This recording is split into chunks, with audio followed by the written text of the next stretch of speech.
আচ্ছা, তোমাদেরও কি এমন হয়েছে যে কোনো পার্সেল তোমরা অর্ডার করোনি অথবা তোমাদের বাড়িতে চলে এসেছে? চলো সেরকমই একটা গল্প তোমাদের সঙ্গে বলছি, তার আগে রান্নাটা সেরে নিই।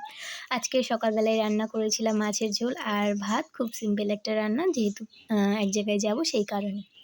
আমার তো এরকম মাঝে মাঝেই হয় যে আমি কোনো পার্সেল অর্ডার করিনি অথবা সেই পার্সেলটা আমার কাছে চলে এসেছে।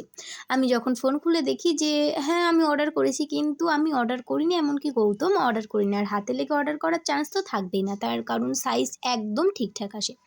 আমার যেরকম চুড়িদারের সাইজ লাগে এক্সেল, আর এক্সেল একটু টাকতে হয়, আর এক্সেল ছাড়া যদি আমি শুধুমাত্র এমনি, তাহলে আবার আমার গায়ে হয় না, মানে আমার সাইজটা এরকম। যাই হোক, বাদ দিলাম। এবার পার্সেলটা আমি যেহেতু রিসিভ করেছি, রিসিভ করে দেখি এরকম কিউট কিউট দুটো চুড়িদার, একটা হলুদ কালার একটা লাল কালার, আর যেই কারণে আমি আর চুড়িদারগুলোকে রিটার্ন করতে পারিনি।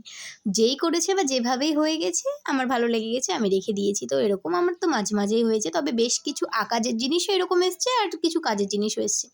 কাজের জিনিসগুলোও রেখে দিয়েছি, আকাজের জিনিসগুলোও রেখে দিয়েছি। আমি এত বোকা যে রিটার্ন করতেই ভুলে গিয়েছি। চলো এবার বাজারে চলে এসেছি কথা বলতে বলতে।